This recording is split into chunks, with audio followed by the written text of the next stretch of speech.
একটা নতুন স্বপ্ন নিয়ে দেশের সরকার পরিচালনা করছি আমাদের নেতা দেশনায়ক তারেক রহমানের নেতৃত্বে। এবং আমরা আমাদের সরকার গঠনের আগেই দেশ জাতিকে জানিয়ে রেখেছি যে সরকারে যেতে পারলে আমরা কি করব। এবং আমরা সেখানে যে 31 দফার কথা বলেছি, সেখানে অন্যান্য সমস্ত কথাবার্তা যেমন আছে, তার মধ্যে গুরুত্বপূর্ণ একটি কথা হচ্ছে আমাদের দেশে সাম্প্রদায়িক সম্প্রীতিকে আমরা রক্তের বিনিময় হলেও ধরে রাখব। আমরা বিশ্বাস করি বাংলাদেশ হবে বৈচিত্র্যের এক শান্তিপূর্ণ সহ অবস্থানের বাংলাদেশ। যারাই কোনো একক ধর্মের কথা বলে, যারা কোনো একক ভাষার কথা বলে, যারা কোনো একক সংস্কৃতির কথা বলে, যারা কোনো একক রাজনৈতিক দলের ক্ষমতাকে প্রতিষ্ঠিত করতে চায়, তারা প্রকৃতির আইন জানে না। প্রকৃতির আইন নানান রঙে বর্ণে বিচিত্র এই পৃথিবী, এবং এই বৈচিত্র্যের সঙ্গে শান্তিপূর্ণ সহাবস্থানের নামই হচ্ছে প্রকৃতির আইন। বাঘ তার খাবার হিসেবে মানুষকে খাবে, মানুষ বাঘের সঙ্গে যুদ্ধ করে বাঁচবে, কিন্তু বাঘ এবং মানুষ সবটাই কিন্তু প্রকৃতির আইন দ্বারাই জন্ম নেয় এবং মৃত্যুবরণ করে। এর মধ্যে কেউ যদি বলে না আমি থাকবো আর কেউ থাকবে না, লক্ষ বছরের ইতিহাস, সভ্যতা এবং প্রকৃতির আইন প্রমাণ করে তারা নির্বোধ, তারা অর্বাচীন। অতএব রাজনীতিতে যারা একদলীয় শাসনের কথা বলে, সমাজে যারা একটি বিশেষ ধর্মকে প্রতিষ্ঠিত করতে চায় জোর করে, এবং যারা এই বৈচিত্র্যের শান্তিপূর্ণ সহাবস্থানকে খোলা মনে মানতে পারে না, তারা সমাজ বিরোধী, তারা মানবতা বিরোধী, এবং তারা হচ্ছে সভ্যতার বিরুদ্ধে। আজকের এই অনুষ্ঠান একটি সামাজিক অনুষ্ঠান, একটি সামাজিক সংগঠন দ্বারা আপনারা আয়োজন করেছেন। এই অনুষ্ঠানের সকল সদস্যদের কে আমি জানি, চিনি, আপনাদের চিন্তা ভাবনাকেও আমি চিনি, জানি। অতএব আপনাদেরকে পরিষ্কার থাকতে হবে যে এই ধরনের সংগঠনের জন্ম হবে এবং তাদের কর্মকাণ্ডের চর্চা হবে আপনাদের নিজেদের জগতের মধ্যে, কিন্তু লক্ষ্য থাকবে, উদ্দেশ্য থাকবে সকলের সঙ্গেই শান্তিপূর্ণ সহাবস্থান করার জন্য। আমরা পৃথিবীতে এমন কিছু দেশ দেখেছি যারা জোর করে রাষ্ট্র, রাজনীতি, সমাজে ধর্মের কর্তৃত্ব প্রতিষ্ঠা করতে চায়। এমনকি দেশের মধ্যেও রাজ্য প্রদেশগুলিকেও বিভক্ত করে। কূটনীতির কারণে আমি কোন দেশের নাম বলতে চাই না, কিন্তু একথা তো প্রমাণিত। এই আচরণ যারা যারা করে, যারা চিন্তা করে, তারা এমনও হতে পারে যে পরস্পরের সঙ্গে তারা বুঝে বা না বুঝে একে অপরকে মানব জাতির মধ্যে, সভ্যতার মধ্যে বিভক্তির জন্য কাজ করে। কারণ এই বিভক্তি থাকলেই এই ধরনের অপশক্তিরা ভাগ ভাগ করে তারা তাদের অপচিন্তাকে চর্চা করতে পারে।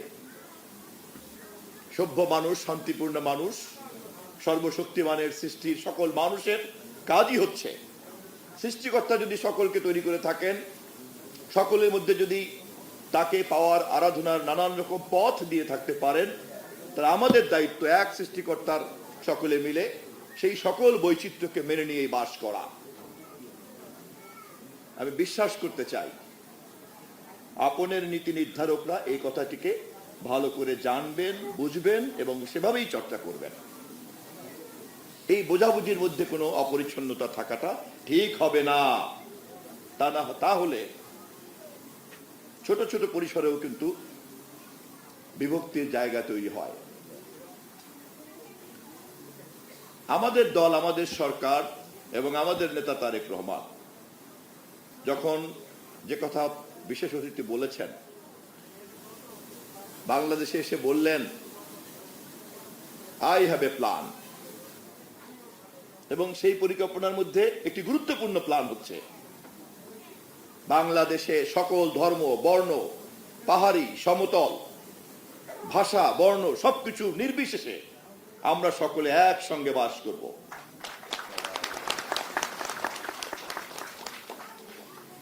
এবং সেই পরিকল্পনাকে সমর্থন করেই কিন্তু বিগত নির্বাচনে তারেক রহমানের দলকে এদেশের মানুষ 2/3 বেশি সংখ্যাগরিষ্ঠতা দিয়ে সরকারে পাঠিয়েছে।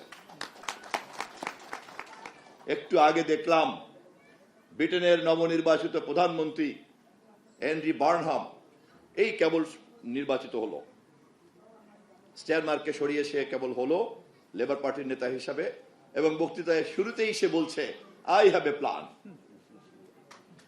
এবং শুনেই মনে হচ্ছে তারেক রহমানের ভাষায় ব্রিটেনের নবনির্বাচিত প্রধানমন্ত্রী তার জাতিকে আশ্বাস দিচ্ছে। যে কথা মানুষের, সেই কথা যদি রাষ্ট্রনায়কটা পরিকল্পনার মধ্যে হাজির করেন, তখন মানুষ তার সেই পরিকল্পনা খুঁজে পায় রাষ্ট্রনায়কের কথার মধ্যে, এবং তখন তাকেই সে নেতা হিসাবে মেনে সেই কথার বাস্তবায়ন দেখতে চায়। আমাদের সরকার গঠন করার আগে আমাদের প্রতিশ্রুতির মধ্যে আমরা এই কথা বলেছি, ধর্ম, বর্ণ, ভাষা, জাতি নির্বিশেষে আমরা বাংলাদেশে সকলের অধিকার, সমান অধিকারকে আমরা নিশ্চিত করব। এর ব্যত্যয় আমরা ঘটতে দেব না।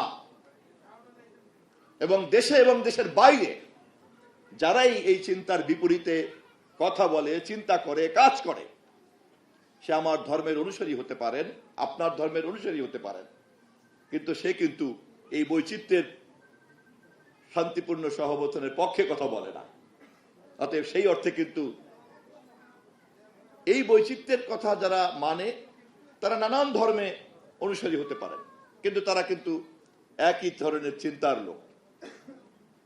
কিন্তু এই বৈচিত্র্য তো মানেন না, আরেকজন মানেন, তারা দুইজন যে ধর্মই অনুসরণ করুন না কেন, তারা কিন্তু সমাজ, ব্যক্তি জীবন, রাষ্ট্র জীবন, রাজনৈতিক জীবন, চিন্তার জীবনে কিন্তু তারা একই রকম ভাবে চলতে পারেন না। আমি আর আজকে কথা বাড়াবো না। আপন সংগঠনের জন্ম আমার চোখের উপরে 1997 সনে। এই কথাগুলি আজকে কেন বললাম?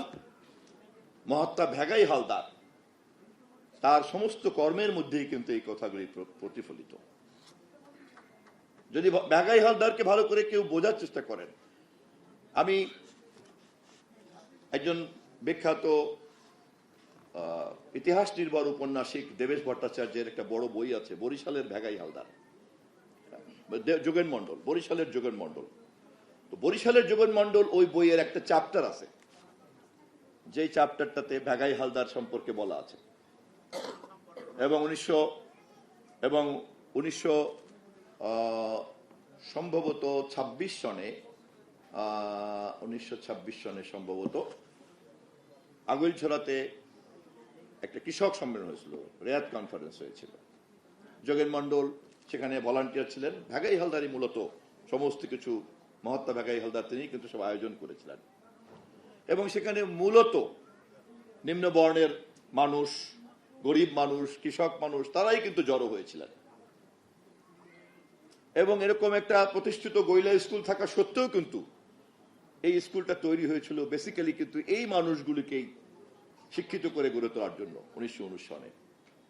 তিনি নিজেও যেমন সাধারণ মানুষের কথা চিন্তা করতেন, সাধারণ মানুষকে উচ্চ শিক্ষিত করতে চাইতেন, উচ্চ চিন্তা দিতে চাইতেন, এবং সেই স্কুলকে ঘিরেই আমি মনে করি ওই অঞ্চলে পরবর্তীকালে একটা আলোকিত সমাজ তৈরি হয়েছে।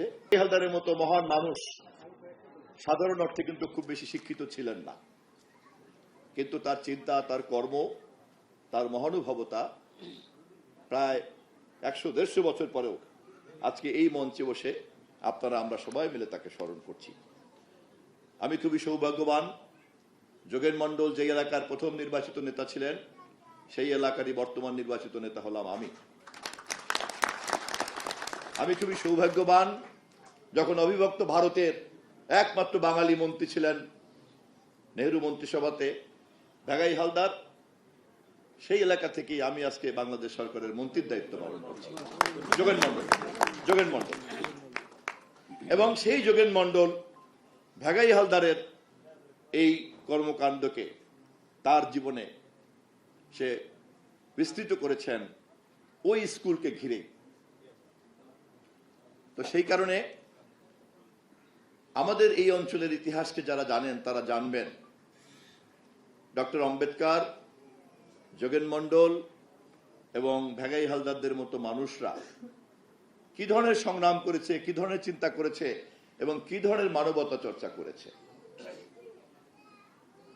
অতএব আমি এই মহান মানুষের আজকের এই জন্ম এবং তিরোধান দিবসে এই অঞ্চলের একজন জনপ্রতিনিধি এবং সরকারের একজন মন্ত্রী হিসাবে এটা আমার জন্য খুবই সৌভাগ্যবান যে ভাগাই হালদারের স্মৃতি নির্ভর যে জায়গাগুলি আমরা যদি সেগুলোকে সংরক্ষণ করার উদ্যোগ নিতে পারি সেই কাজে আমি পৃষ্ঠপোষকতা করব।